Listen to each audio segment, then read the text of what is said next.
Amigos, bienvenidos a Wikijulio. Hoy les tengo una entrevista genial. Susie Lewis, la co-creadora de Daria, este personaje que vimos primero en Beavis and Butt-Head en MTV y que después tuvo serie propia. Vamos a hablar de la inspiración de los personajes, de por qué todavía conectamos con ella y mucho más. Susie Lewis en Wikijulio. It's a great pleasure. Thank you for having me. Luke, I'm wondering, have you ever asked yourself how come so many people from so many different places around the world connected so in such a way with Daria? Because high school is different around the world. We don't have here in Colombia, well, we kind of do the jocks and all that, but still I really wanted to talk to you. And I was a teenager who sat down and I want my MTV and I watched Beavis and Butt-Head, The Max, The Head, and of course Daria. Of course, great. I think it's because, and I wouldn't have known this going into creating the show, but I really think it's because we all have the same feelings in high school, and that is something that is across, all generations. Once you get into high school, you feel isolated and alone and like no one understands you. So I think it's that. But it's still very interesting because the whole culture around high school, it works differently. Works in different ways around the world. So I was always intrigued because somehow, I'm a teenager I'm from a very small city from Colombia. And I was there watching, and now I just can't believe I'm talking with you. But I understand awesome. that. So tell me about, well, of course, Daria, Jane, Trent, their personalities, their profiles. How were those profiles developed?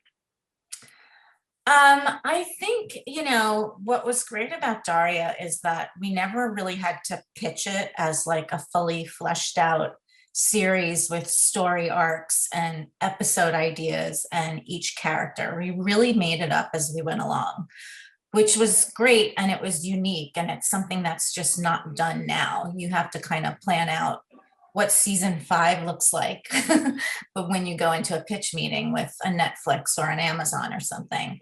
And Daria, because I was already working on Beavis and Butt-Head and already part of MTV, they really incorporated like all the staff that was working there. So like artists that worked on Beavis and Butt-Head kind of like came over to Daria. And really, when we knew that we were going to be creating a bunch of episodes, we knew we needed a cast of characters. And we immediately found humor in the jock and the cheerleader and the nerd, and we knew who Daria was. She knew she was really smart, and she kind of like is a little ahead of everybody in the intelligence category, but she's in no way a snob about it. But she doesn't get the jock or the nerd or the football player. So we knew we had to have characters that she could relate to. And Jane, being an artist, was an easy idea. Like artists, I think in particular, are unique personalities already, and working with artists at MTV kind of showed me that, So we knew she needed a best friend. We knew she needed like a hot guy to have a crush on.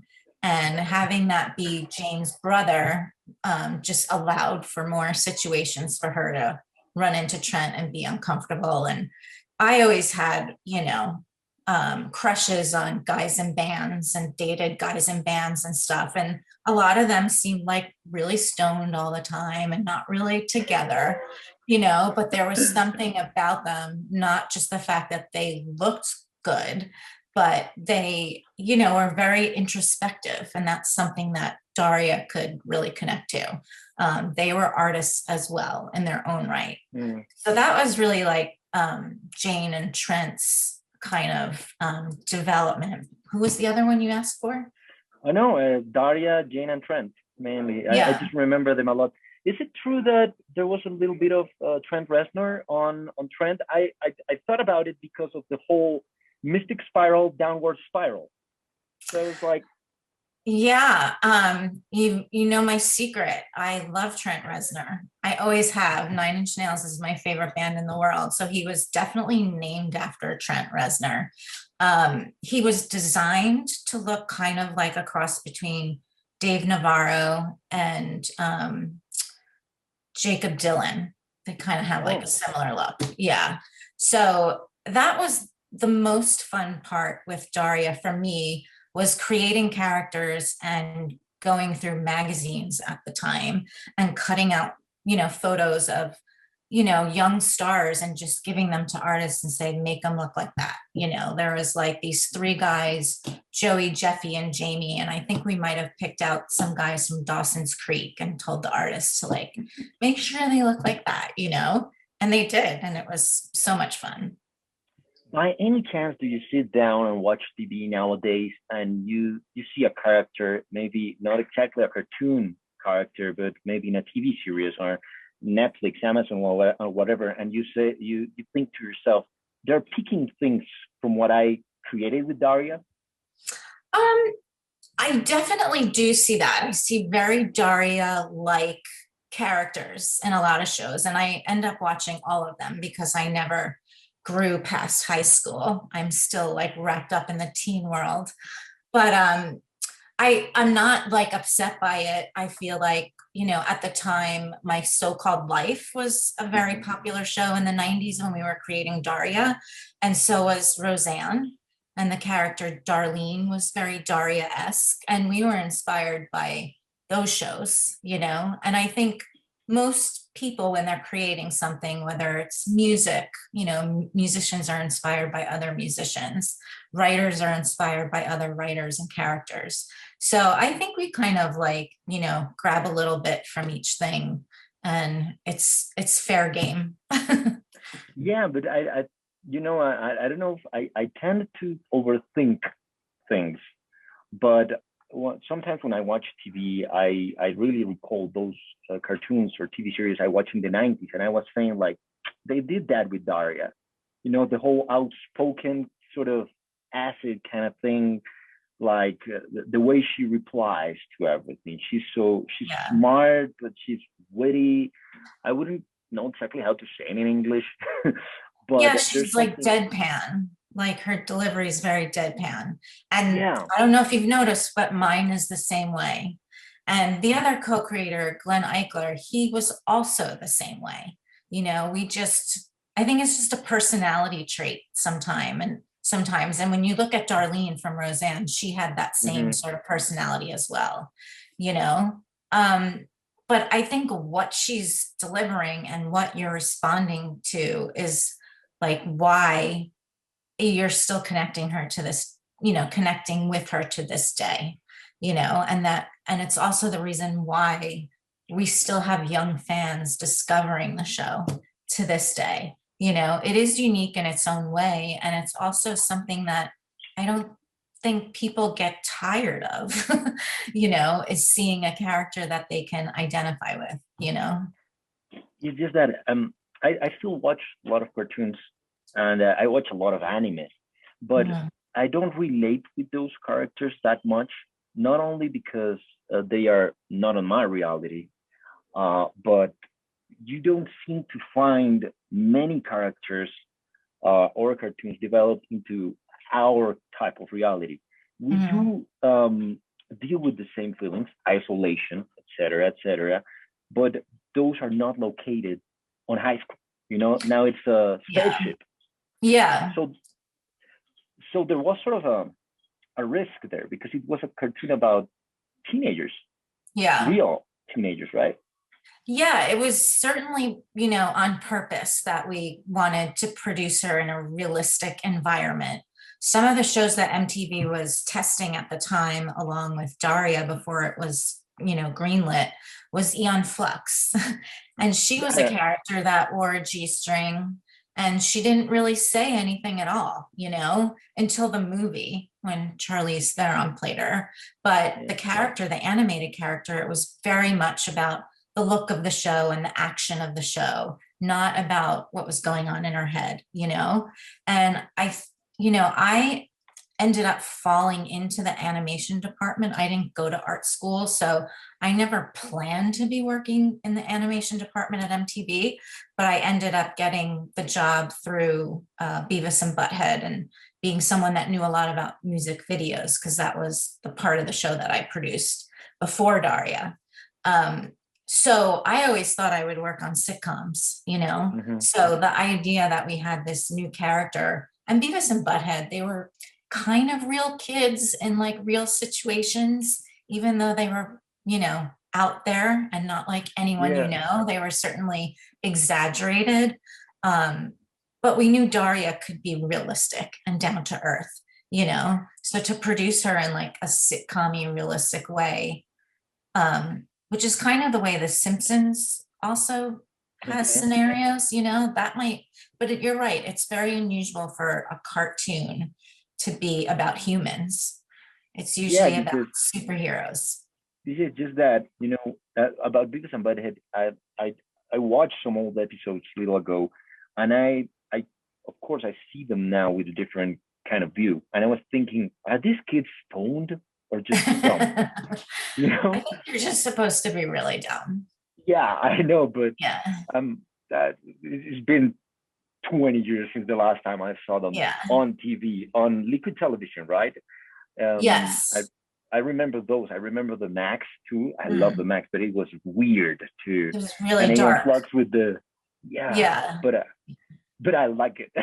Yeah. I So worked on both of those shows, and I worked on The Head too, with helping no to kidding. develop them. Yeah. Like at the like right during Beavis and Butthead, before we had any other shows, The Head, Aeon Flux, and the Max were shows we were developing along with Daria. And because I wanted to do other stuff and Daria wasn't like officially greenlit yet, I was helping out with the development of those shows as well, which was really fun. I like them all too, but I kind of feel like I know why they didn't have the success that Daria had. And that's because they weren't human, you know, just getting back to Mm, that.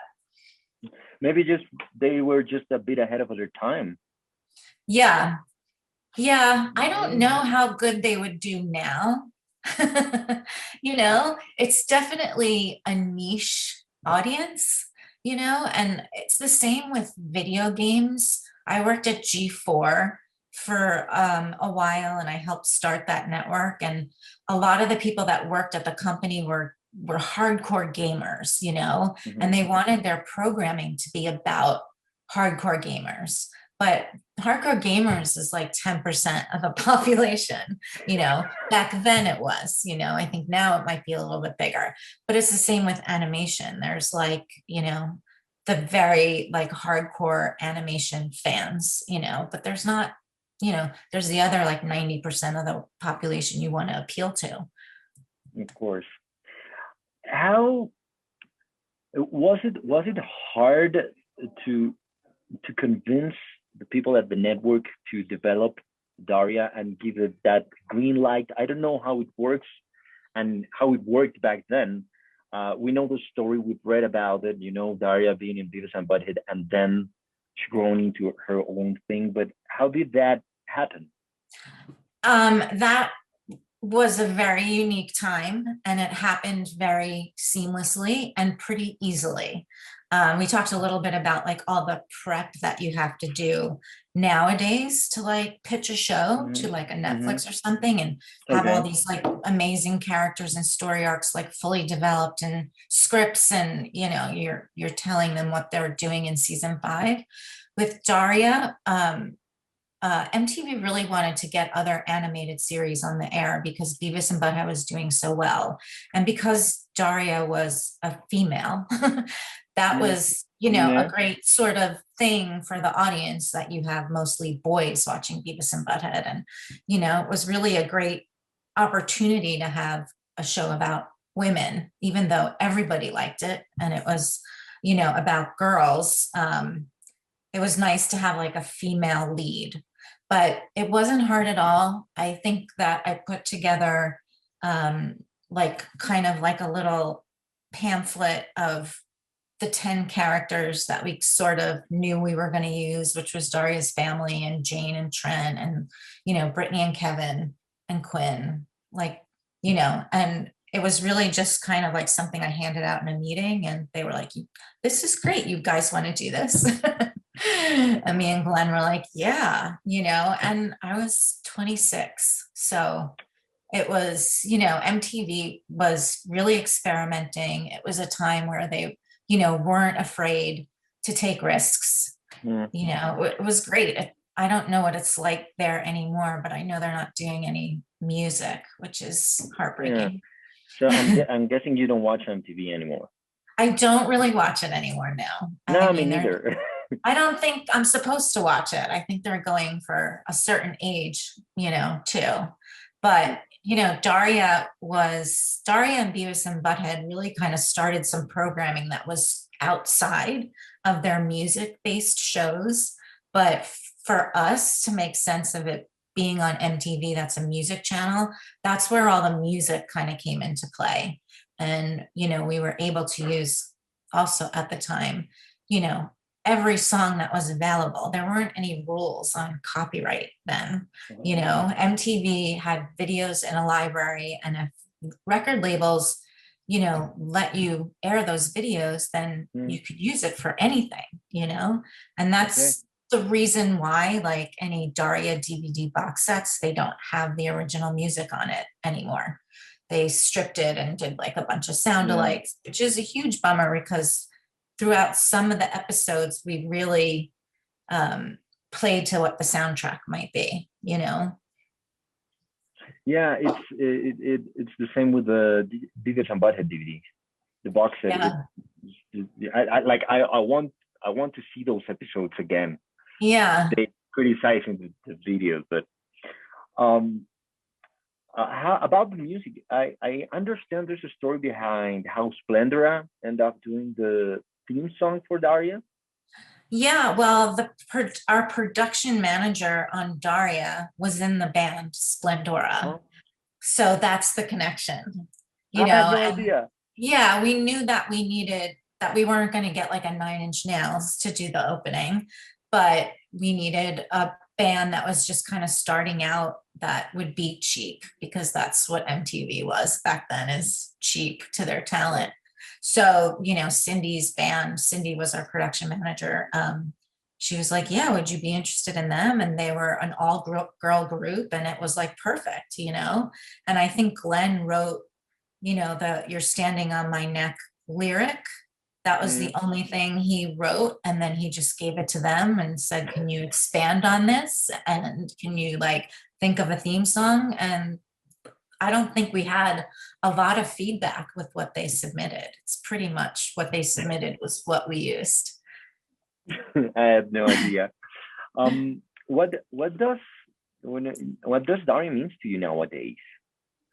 I don't know. That's a very vague question. I know, but it's just that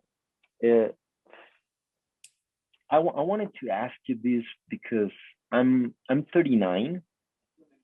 I grew up with MTV. I'm a kid from a very small city in Bogota, and actually there were very few record stores from my city, and my connection to the world was MTV, and actually not many of those shows, the Max or the Head, were translated. Wow. So you really have to try to understand. Of course, Daria and Beavis and Butt-Head eventually got subtitles, So, it was like, what's going on? I want to understand. Yeah. And then we have MTV Latino, which was a whole different deal. And they added into MTV Latino those characters, Beavis and Butt-Head and Daria and all that. So it was really interesting. And actually, one of the main anchors from MTV Latino kind of looked a bit like Daria. She had really? Yeah, she dressed herself as Daria for a very popular contest they had back in the 90s. It was nice. So she's very iconic for us in Latin America. We don't have those sort of characters down here. We don't see them in soap operas, Yeah. We not that much, maybe, but not that much.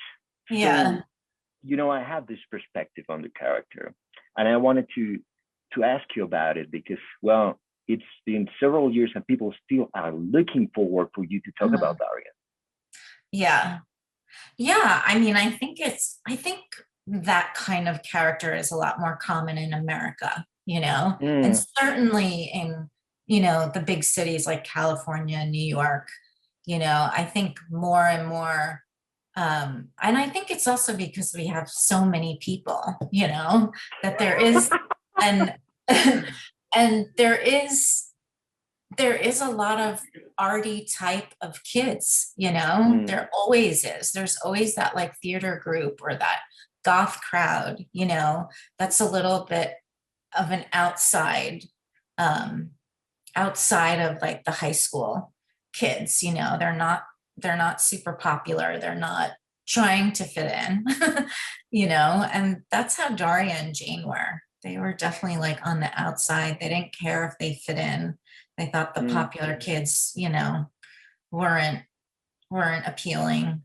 They didn't have any need to like associate with them, So, I mean, when you ask me like what I think of her today, it's something I'm really proud of, I wish MTV would do more episodes, and revive her, because it would certainly be interesting to see her in the world now, with the current technology and all of that. Everything's so different. But yeah, I think she's great. Yeah, she is. She is. And thank you very much. Thank you for the work. I had no idea you were also on the Max and the Head and all those shows. I recorded them on Betamax or something like Oh, that back wow, in the cool. day. Yeah, I think I lost most of those copies, Mm, moving, yeah. growing up, and all that. But it was fascinating. It was a door to something very different, something Mhm. very unique. And I'm still, I think I grew up watching that, and it's something that I still look forward to when I look at TV series or something like show me something Mhm. different, smart, Deadpan maybe, I don't know, but Yeah. it was something. It was really something. Well, I'm Uh, glad you liked it. yeah, of course. Come on. Si les gustan las entrevistas como esa o de pronto quieren saber cómo se hacen las canciones de 31 minutos, síganme aquí en Wikijulio.